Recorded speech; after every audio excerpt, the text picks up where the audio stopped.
नमस्ते। Like and subscribe कीजिए हमारे लर्निंग फिजिक्स चैनल को और बेल आइकन को क्लिक कीजिए ताकि आप हमारे वीडियो सबसे पहले देख पाएं। हेलो दोस्तों, आज की क्लास में हम लोग जिन टॉपिक्स को डिस्कस करने वाले हैं वो है अलजेब्रा, लॉगरिथम, एक्सपोनेंशियल फंक्शन और ग्राफ। तो हम लोग शुरुआत करते हैं कुछ फॉर्मूले से जो आपने 10th में स्टडी किया है। ये a plus B whole square का फॉर्मूला होता है a square plus B square plus 2ab।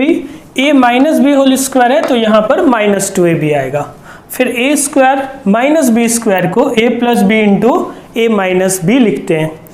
ये देखो, कई बार जब हम लोग पोटेंशियल फाइंड करते हैं, एक डाइपोल की वजह से पोटेंशियल फाइंड करना हो या फिर इलेक्ट्रिक फील्ड फाइंड करना हो, तो ऐसा कुछ टर्म आ जाता है। तो इसका फॉर्मूला डायरेक्ट हमें याद रखना है। ये दोनों टर्म को अगर आप प्लस करोगे तो ये दोनों कैंसिल हो जाएगा। रिजल्ट क्या आएगा? 2a square plus 2b square. और जब इसमें से इसको माइनस करेंगे तो ये a square b square cancel होगा। रिजल्ट आएगा 2ab और ये माइनस माइनस फिर से प्लस होगा 4ab। a plus B whole cube का फॉर्मूला ये जो वही है जो आपने 10th में पढ़ा था, a cube plus B cube plus 3ab into a plus B. फिर a minus B whole cube का ये फॉर्मूला है। यहाँ सब जगह माइनस यूज करते हैं। ये कभी कभी फैक्टराइज करने के लिए हम लोग ये दोनों फॉर्मूला यूज करते हैं। a cube plus B cube की वैल्यू यहाँ से भी कैलकुलेट कर सकते हैं और a cube minus B cube की वैल्यू इस इक्वेशन से भी हम लोग कैलकुलेट कर सकते हैं। लेकिन ये अलग से फैक्टराइज करना हो तब ये फॉर्मूला हम लोग यूज करते हैं। a plus B into A square minus A B plus B square, ये a cube plus B cube का फॉर्मूला है। और a cube minus B cube का फॉर्मूला होता है a minus B into A square plus A B plus B square. a plus B plus C whole square का formula होता है a square plus B square plus C square plus 2 into A B plus B C plus सी ए। या ऐसे भी हम लोग याद रखते हैं यहाँ पर plus 2ab plus 2bc plus 2ca। फिर ये a cube plus B cube plus C cube minus 3abc है। इसका फॉर्मूला होता है a plus B plus C into A square plus B square plus C square minus A B minus B C minus C A. यहाँ ये ध्यान रखना है कि अगर a plus B plus C 0 है फिर a cube plus B cube plus C cube ये 3abc के इक्वल होता है। फिर देखो a plus B plus C whole cube है तो इसका फॉर्मूला होता है a cube plus B cube plus C cube plus 3 into A plus B into B plus C into C plus E. Next है क्वाड्रेटिक इक्वेशन। देखो, quadratic equation generally इस form में होता है ax square plus B X plus C. इसमें condition क्या है कि a की वैल्यू 0 नहीं होनी चाहिए, तब ये क्वाड्रेटिक इक्वेशन कहलाएगा। ठीक है, अब इसमें जब इसको सॉल्व करते हैं रिजल्ट कुछ इस फॉर्म में आता है x equals to minus B plus minus square root of B square minus 4ac by 2a। ये जो स्क्वायर रूट के अंदर का टर्म है इसको हम लोग d से डिनोट करते हैं और इसको कहते हैं डिस्क्रिमिनेंट। ठीक है, अगर इसके दो रूट्स हैं, जैसे यहाँ पर x की वैल्यू आपने फाइंड किया तो एक बार प्लस आएगा एक बार माइनस आएगा।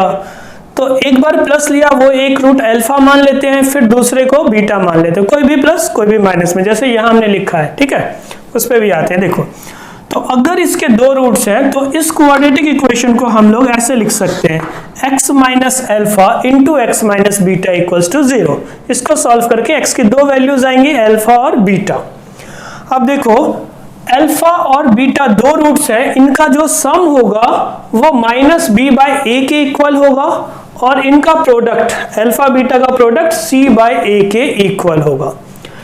इसमें से किसी एक के लिए हम लोग यहाँ प्लस लिख रहे हैं, दूसरे के लिए माइनस लिख रहे हैं। दो है ना, एक प्लस एक माइनस। तो अल्फा को अगर आपने लिखा minus B plus square root of B square minus 4ac by 2a तो बीटा माइनस में आएगा। अगर इसको अल्फा माने तो ये बीटा हो जाएगा। y equals to ax square plus B X plus C given है और मान लें कि अगर y 0 के इक्वल है तो इसके दो रूट्स हैं अल्फा और बीटा, यानी x के दो वैल्यूज होंगे। d ये हमने डिस्क्रिमिनेंट नाम दे दिया, ये b स्क्वायर माइनस 4ac है और a ये पॉजिटिव मानते हैं। अगर ये पॉजिटिव है तो इसका जो ग्राफिकल रिप्रेजेंटेशन होगा वो ऐसा बनेगा, कॉनकेव अप साइड। अगर ए नेगेटिव होता तो ग्राफ कुछ ऐसा बनता, नीचे की तरफ ये कर्व्ड होता। ठीक है, तो ए पॉजिटिव के लिए आप एक चीज ध्यान रखना हम लोग स्माइली फेस से इसको याद रख सकते हैं, पैराबोलिक कर्व तो होगा, ऐसा बनेगा। तो अभी देखो फर्स्ट केस में हमने माना कि d क्या है, पॉजिटिव। अगर d पॉजिटिव हुआ तो ये जो इक्वेशन है, ग्राफ है, ये एक्स एक्सिस को दो अलग अलग पॉइंट पर इंटरसेक्ट करेंगे। कोई एक पॉइंट इसमें से अल्फा और दूसरा पॉइंट बीटा को रिप्रेजेंट करेगा। अगर ये y इक्वल्स टू 0 का हमने ग्राफ ड्रॉ किया और d की वैल्यू भी 0 है, तो ऐसे कंडीशन में दोनों रूट्स इक्वल हो जाएंगे। यही पॉइंट अल्फा और यही पॉइंट बीटा, यानी अल्फा बीटा दोनों इक्वल होगा। अगर d नेगेटिव है तो ऐसे कंडीशन में क्या होगा, रूट्स रियल आएगा ही नहीं। अगर रूट्स रियल नहीं है तो ये जो ग्राफ है वो एक्स एक्सिस को कहीं भी इंटरसेक्ट नहीं करेंगे। Ratio and proportion. Ratio and proportion में हम मानते हैं कि ए बी सी डी ये कुछ नंबर्स हैं। a by B equals to C by D अगर गिवन है तो a by A plus B equals to C by C plus D होगा, या फिर a plus B by B को हम लोग c plus D by D के इक्वल लिख सकते हैं। और ये एक रेशियो है जिसको हम लोग कंपोनेंडो एंड डिविडेंडो कहते हैं। देखो यहाँ पर a plus B by A minus B equals to C plus D by C minus D होता है। अगर a by B C by D के इक्वल है तो M A plus N C divided by M B plus N D भी इसी ratio के equal होगा, या फिर M A minus N C divided by M B minus N D, ये भी ए बाई बी या सी बाई डी के इक्वल होगा। नेक्स्ट ऐसा गिवन है, दो वेरिएबल का सम q है और इन दोनों का ratio a by be given है। तो ऐसे कंडीशन में x की वैल्यू क्या होती है, a by A plus B into Q, और y की value b by A plus B into Q. ऐसे ही अगर तीन वेरिएबल होते, इनका सम गिवन है, इनका रेशियो गिवन है, तो हम लोग x y z ऐसे फाइंड करते हैं। नेक्स्ट है अरिथमेटिक प्रोग्रेशन। ये भी आपने क्लास 10th में पढ़ा होगा, यहाँ एक बार मैं शॉर्ट में रिवीजन करवा देता हूँ। देखो कोई सीक्वेंस ऐसा दिया है, फर्स्ट टर्म a है, फिर second term a plus D है, फिर a plus 2d, a plus 3d, ऐसे ही a प्लस 4d, 5d ऐसे इंक्रीज होता जा रहा है। तो आप देख सकते हो किसी भी दो कंसेक्यूटिव टर्म्स का अगर डिफरेंस निकालोगे तो डिफरेंस सेम आएगा और वो डिफरेंस होगा d। तो यहाँ पर d को हम लोग कहते हैं कॉमन डिफरेंस, और जो फर्स्ट टर्म है वो a है। तो first term a, second term में देखो एक बार d ऐड किया, थर्ड टर्म में दो बार d ऐड किया, फोर्थ टर्म में 3d है, ऐसे ही फिफ्थ टर्म में 4d होगा, सिक्स्थ टर्म में 5d होगा। यानी कि अगर nth टर्म है तो एक d कम लिखेंगे, जैसे यहाँ पर a n equals to a plus N minus 1d लिखा है, तो ये nth टर्म यहाँ से मिल जाएगा। अब ये जो हमारे पास एक सीक्वेंस था, अगर उसको ऐड करें अप टू n टर्म्स, तो हमारे पास जो फॉर्मूला आता है वो ऐसा होता है n by 2 into 2a plus N minus 1 into D, या फिर ऐसे भी लिख सकते हैं n by 2 into first term plus last term. Next है ज्योमेट्रिक प्रोग्रेशन। इसमें क्या होता है, दो कंसेक्यूटिव टर्म्स का रेशियो कांस्टेंट होता है। जैसे आप इन दोनों को अगर डिवाइड करो, second term by first term, तो क्या आएगा r, वैसे ही third term by second term, तो ये r आ रहा है। कोई भी दो कंसेक्यूटिव टर्म का रेशियो कांस्टेंट है, तो ऐसे सीरीज को, ऐसे जो सीक्वेंस बन रहा है उसको हम लोग क्या कहते हैं, ज्योमेट्रिक प्रोग्रेशन। ठीक है, अब देखो इसमें फर्स्ट टर्म में r नहीं है, सेकंड टर्म में r है, थर्ड टर्म में r स्क्वायर है, फोर्थ में r टू द पावर 3 है, यानी r क्यूब है। ऐसे ही जब nth टर्म लिखेंगे तो r पे पावर n माइनस 1 हो जाएगा, तो ये n टर्म हो गया, nth टर्म। ठीक है, फिर अगर इस सीक्वेंस का हमें सम चाहिए तो फिर उसका जो फॉर्मूला होता है वो इस फॉर्म में होता है, a into 1 minus R to the power n divided by 1 minus R. अगर r की वैल्यू 1 से कम है तो हम ऐसे लिखेंगे, अगर r की वैल्यू 1 से ज्यादा है तो ये फॉर्मूला यूज करेंगे। कई बार क्या होता है, ये जो सीक्वेंस है, ये सीक्वेंस में n की वैल्यू इनफाइनाइट हो जाती है और r जो है कॉमन रेशियो, उसकी वैल्यू 1 से कम होती है, उसके मेजरमेंट। तो ऐसे कंडीशन में फॉर्मूला ऐसा बन जाता है, Sn equals to a by 1 minus R. और इलेक्ट्रोस्टैटिक्स में इस तरह के क्वेश्चंस आपको मिलेंगे, चार्जेस बहुत सारे हैं, फिर उसकी वजह से फील्ड या पोटेंशियल कुछ फाइंड करना हो, ऐसे इनफाइनाइट सीरीज की जरूरत पड़ती है। नेक्स्ट है बाइनोमियल थ्योरम। बाइनोमियल थ्योरम का मतलब दो टर्म्स हैं, उस पर कोई पावर है और उसका फॉर्मूला हमें फाइंड करना है। देखो ध्यान देना, यहाँ पर एक टर्म हम लोग ऐसा यूज करते हैं, ये सिंबल है फैक्टोरियल n कहते हैं इसको, या ये सिंबल भी यूज करते हैं, दोनों फैक्टोरियल n को रिप्रेजेंट कर रहा है। इसमें क्या होता है, इसकी वैल्यू 1 से लेकर के n तक के जितने भी नंबर्स हैं सबका प्रोडक्ट। जैसे मान लो फैक्टोरियल 5 फाइंड करना है तो 1 इंटू 2 इंटू 3 इंटू 4 इंटू 5 लिखेंगे, सारे इंटीजर्स का प्रोडक्ट लिखते हैं। और दूसरी चीज आपको ध्यान रखना है, फैक्टोरियल 0 की वैल्यू 1 होती है, ठीक है। यहाँ पर ये एक सिंबल यूज कर रहे हैं जो जनरली मैथमेटिक्स में परम्यूटेशन एंड कॉम्बिनेशन में यूज होता है, ठीक है। NCR ये सिंबल इसको रिप्रेजेंट करता है कि n चीज है, कुछ भी n थिंग्स है, उसमें से R थिंग्स का सिलेक्शन हम लोग कितने तरीके से कर सकते हैं। तो यहाँ पर इसको हम लोग, ये C जो है ना, ये कॉम्बिनेशन टर्म के लिए यूज होता है, सिलेक्शन के लिए हम लोग इसको यूज करते हैं।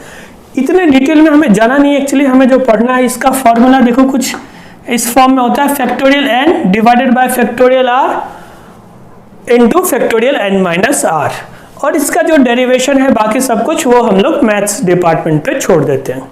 देखो a plus B to the power n का फॉर्मूला होता है nc0 a to the power n plus nc1 a to the power n minus 1 into B plus, देखो इसमें मैं ऐसे समझाता हूँ कि पहले टर्म में क्या है, nc0 फिर nc1 nc2 इस तरीके से ncn तक आता है। यहाँ a पे पावर n है, फिर a पावर जो है वो 1 कम हुआ, फिर 2 कम हुआ, इस तरह से पावर कम होते होते लास्ट टर्म में 0 हो जाता है। b पर यहाँ पावर 0 है, फिर पावर 1 2, देखो ये जो है ना पावर वही यहाँ भी आ रहा है, 2 है पावर भी 2, ऐसे करके लास्ट टर्म में NCN है, b to the power n है। तो ये एक फॉर्मूला है जो बाइनोमियल थ्योरम का है। बाइनोमियल थ्योरम में ही हमने जो अभी फॉर्मूला लिखा था उसमें a की वैल्यू 1 और b की वैल्यू x पुट कर रहे हैं, तो फॉर्मूला कुछ इस फॉर्म में आ गया। जब आप इसको सॉल्व करोगे तो वो किस फॉर्म में आएगा, a plus N X plus n into N minus 1 by factorial 2x square, और इस तरीके से last term x to the power n आएगा। फिर देखो यहाँ पर n पॉजिटिव इंटीजर है तो फॉर्मूला इस फॉर्म में था। अगर n पॉजिटिव इंटीजर ना हो, इसका मतलब n कोई फ्रैक्शन हो सकता है 1/2 1/3 या नेगेटिव नंबर हो सकते हैं, तो ऐसे कंडीशन में यही जो फॉर्मूला होता है उसका एक इनफाइनाइट सीरीज बनता है। सब कुछ सेम है देखो, लेकिन यहाँ पर n टर्म नहीं है, ये इन्फिनिटी तक जाएगा, लास्ट टर्म इसके इन्फिनिटी तक जाएंगे। लेकिन इसमें जो एक स्पेशल केस है, ये वाला सबसे ज्यादा यूज होता है फिजिक्स में। आपको ध्यान रखना है कि अगर x का जो मेजरमेंट है वो 1 से बहुत ही कम है तो x के जो हायर पावर है उसको हम लोग नेग्लेक्ट कर सकते हैं। जैसे देखो मैं बात करूं 0.1 है, इस पे अगर आप पावर 2 लिखोगे तो 0.01 आएगा, ये 0.1 से और छोटा हो गया। अगर पावर 3 लिख दे तो 0.001 आएगा, जो और कम हो रहा है। यानी अगर इसकी वैल्यू 1 से कम है तो ऐसे कंडीशन में हायर पावर वाले टर्म्स को हम लोग नेग्लेक्ट कर सकते हैं, इग्नोर कर सकते हैं। तो हमारे पास जो रिजल्ट आएगा वो कुछ ये वाला फॉर्मूला आएगा, और इसको बार बार हम लोग फिजिक्स में यूज करते हैं। जब आप ग्रेविटेशन में पढ़ोगे, variation of acceleration due to gravity, वहां भी जरूरत पड़ेगी, और भी बहुत सारी जगह ये फॉर्मूला हमें यूज करना होगा। नेक्स्ट हमें लॉगरिथम स्टडी करना है, ठीक है। कई बार ऐसे हमें लॉगरिथमिक फंक्शन भी आते हैं फिजिक्स में जिसको सॉल्व करना होता है, तो उसके लिए आपको समझना होगा कि एक्चुअली ये होता क्या है। एक एग्जांपल से मैं समझाता हूँ। जैसे मान लो 2 टू द पावर 3 ये 8 के इक्वल है, तो हम लोग इसको ऐसे लिखते हैं log 8 बेस 2 इक्वल्स टू 3। देखो ये 8 यहाँ और 3 यहाँ, ऐसा लिखा। तो ये भी आप मान सकते हो, अगर x to the power y equals to z है जनरल फॉर्म में, तो log z बेस x को हम लोग ऐसे लिख सकते हैं y के इक्वल, ठीक है। चलो अब देखो, अगर हम लोग x टू द पावर 1 लिखे तो ये क्या होगा, x ही होगा। तो फिर यहां से एक फॉर्मूला बन जाता है log x base x equals to 1। फिर अगर x टू द पावर 0 लिखो तो ये 1 के इक्वल होगा, तो हम लोग ऐसे लिख सकते हैं log 1 base x equals to 0, यानी log 1 की वैल्यू क्या होगी, 0। अब देखो कई बार क्या होता है, हम लोग ये बेस को रिप्रेजेंट नहीं करते, लिखते नहीं है, तो डायरेक्ट log 1 इक्वल्स टू 0। यहाँ पर ये जो बेस है ना x, इसके लिए कंडीशन क्या है, किसी भी लॉगरिथमिक फंक्शन के लिए x 1 के इक्वल नहीं होना चाहिए और x पॉजिटिव होना चाहिए, और y यहाँ पर जो z है ये भी पॉजिटिव होना चाहिए। ये रिक्वायर्ड कंडीशन है, तभी हम लोग log की वैल्यू को डिफाइन करते हैं। ये कुछ फॉर्मूला है, देखो log m to the power alpha है बेस x, तो यहाँ जो पावर है उसको सामने लिख देते हैं। अगर बेस पे पावर हुआ तो ये 1/अल्फा हो जाता है। अगर दो टर्म है m इंटू n तो हम लोग लिखते हैं log m plus log n। अगर डिवाइड में है तो log m minus log n। यहाँ पर ये और ये दोनों मैच कर रहा है ना, तो मल्टीप्लाई में है, इसका फॉर्मूला होता है log c बेस a। ऐसे ही यहाँ पर देखो बेस मैच कर रहा है, तो log b by log c को हम लोग log b बेस c लिख सकते हैं, और 1 by log b base a को log a बेस b लिख सकते हैं। तो अगर a to the power log x base a है तो इसकी वैल्यू x होती है, ये और ये अगर मैच कर गया तो डायरेक्ट रिजल्ट x होता है। ऐसे ही a to the power y log x base a है तो ये रिजल्ट होगा x to the power y।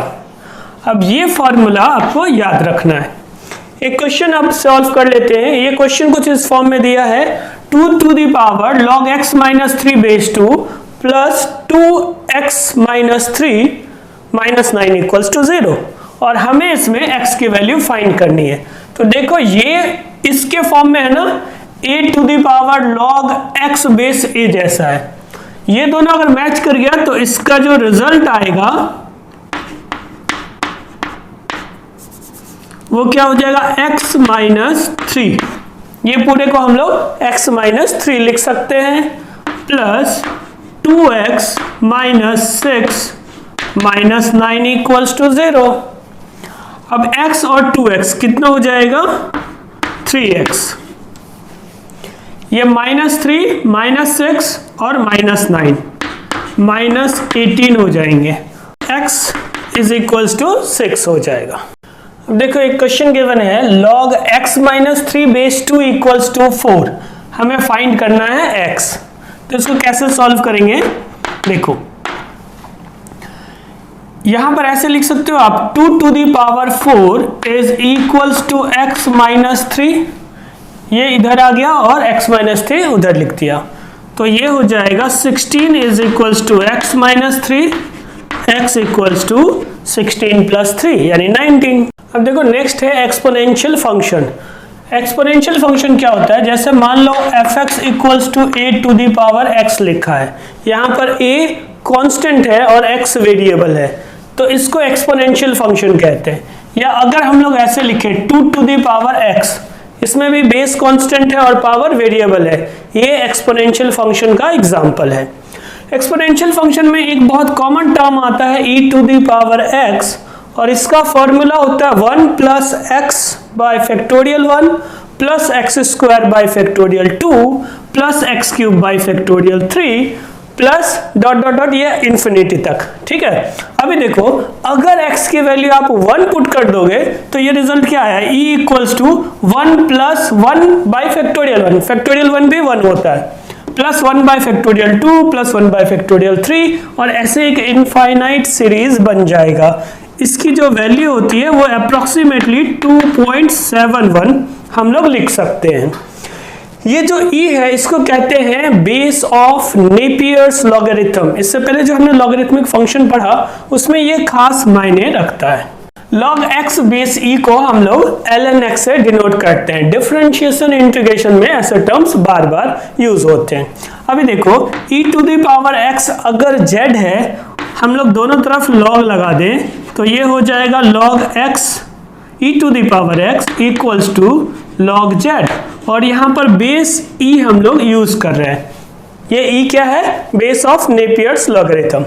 तो देखो log की प्रॉपर्टी से हम लोग x इधर लिख सकते हैं ना, x बचेगा क्या, log e base e equals to, इसको सिंबल में ln z लिख सकते हैं। तो log e बेस e क्या हो जाएगा 1, तो हम लोग ऐसे भी लिख सकते हैं x equals to ln z।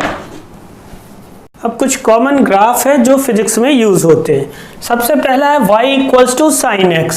देखो साइन 0 की वैल्यू 0 होती है, साइन 90 डिग्री ये 1, 90 डिग्री को पाई बाई 2 लिख सकते हैं, साइन पाई ये 0, साइन 3 पाई बाई 2 -1, यहाँ पे +1 यहाँ पर -1, फिर साइन 2 पाई।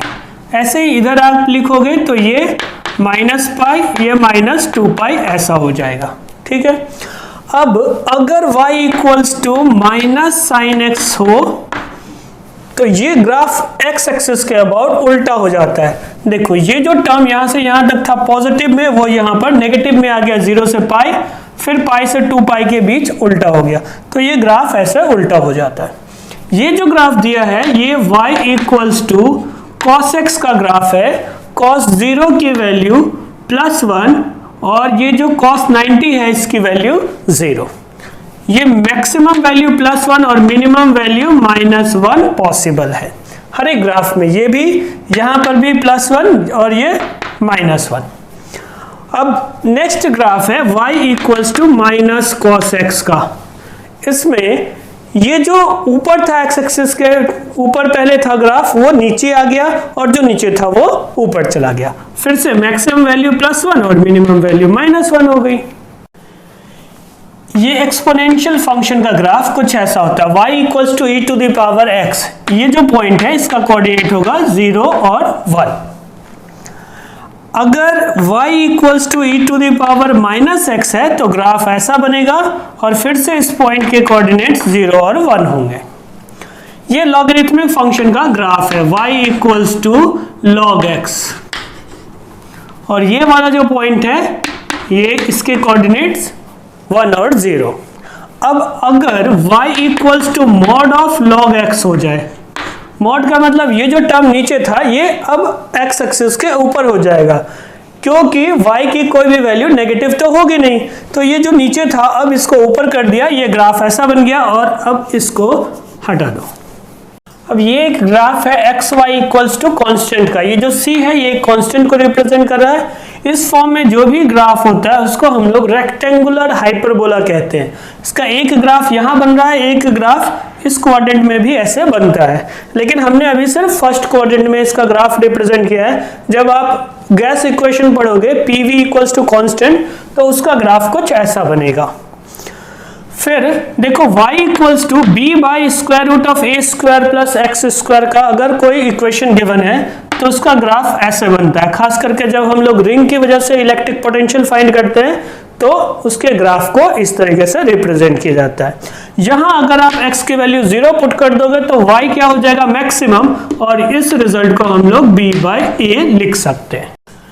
अब देखो कई बार फिजिक्स में जब हम लोग कैपेसिटर के क्वेश्चन सॉल्व करते हैं, charging and discharging of capacitor, या फिर इंडक्टर में growth and decay of current आता है किसी सर्किट में, या फिर जब हम लोग रेडियो एक्टिविटी स्टडी करते हैं तो इस फॉर्म में इक्वेशन आता है। तो इसका ग्राफ हमें जान लेना है। देखो इसका ग्राफ कुछ ऐसा बनता है, अगर आप x की वैल्यू यहाँ 0 पुट करोगे तो ये टर्म हो जाएगा 1, 1 माइनस 1 0, यानी यहाँ से स्टार्ट होगा।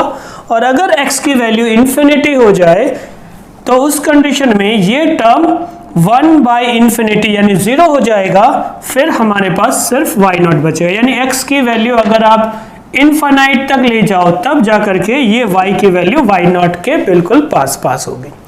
फिर यहाँ पर भी ये ओरिजिन है, अगर आप x की वैल्यू 0 पुट कर दो तो ये y0 के इक्वल होगा, लेकिन अगर x टेंड्स टू इन्फिनिटी हो जाए तो फिर ये टर्म क्या हो जाएगा 0 के इक्वल, 1 बाई इन्फिनिटी हो गया ना, 1 बाई इन्फिनिटी 0 के इक्वल होगा।